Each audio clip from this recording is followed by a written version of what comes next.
Shiloh.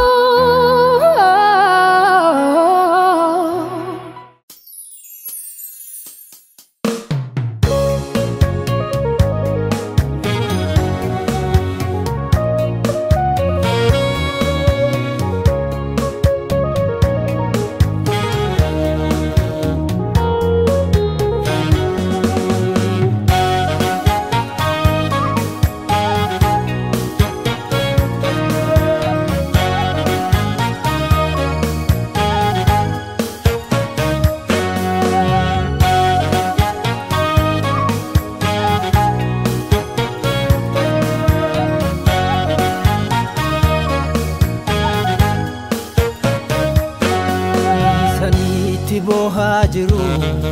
inagenya mitidagesseta isana dibbisajiru inargine mitargiteta gafinani sigafadhe undi sayuf jira fulake roketti debiti data malen bodu namni karake Yaki male wangotu jedetan obsesiga rakona mam yobayate namni ke ombodunan beka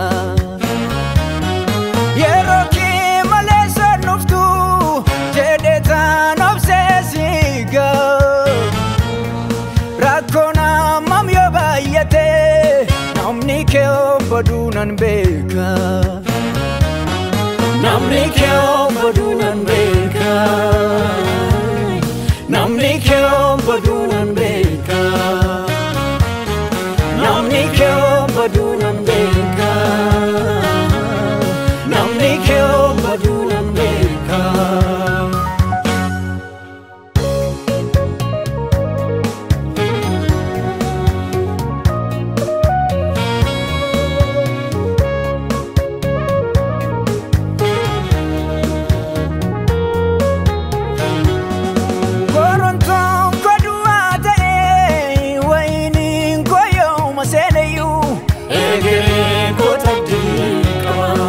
Abina mana degaru Arabion tella demeyu Egere kotadi kama Garuma narrafachasi Falayo tayu jisa Egere kotadi kama Laftuna yubayateyu Injira tamakarasa Egere kotadi kama Mafan noda, mafan sikomada, milanitin debu kuniyo kangela. Mafan noda, mafan sikomada, ijanitin lalu kuniyo kangela. Mafan noda, mafan sikomada, samuniti yadu. Kuniyo kankeda Mafansi noda Mafansi komada Utuman kamako Kuniyo kankeda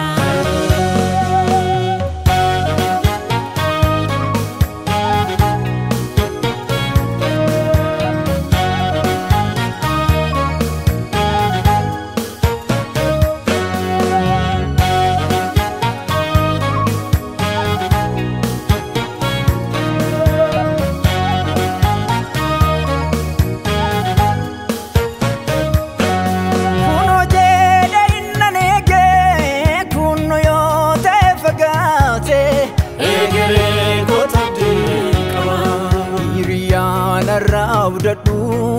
dabarse ormam nalate Egere kotadi kama Rugan ko dabe jallate dabasna manaf dubatu Egere kotadi kama Rubafu de duragoda nama sabine sinyatu Egere kotadi kama Mafansi noda Mafan sikomada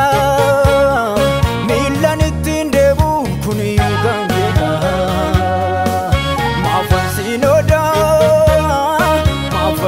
komadha ijjanitti ilaalu kuniyyuu kan keedha maafan siinoodha maafan si komadha sammuun itti yaadu kuniyyuu kan keedha maafan siinoodha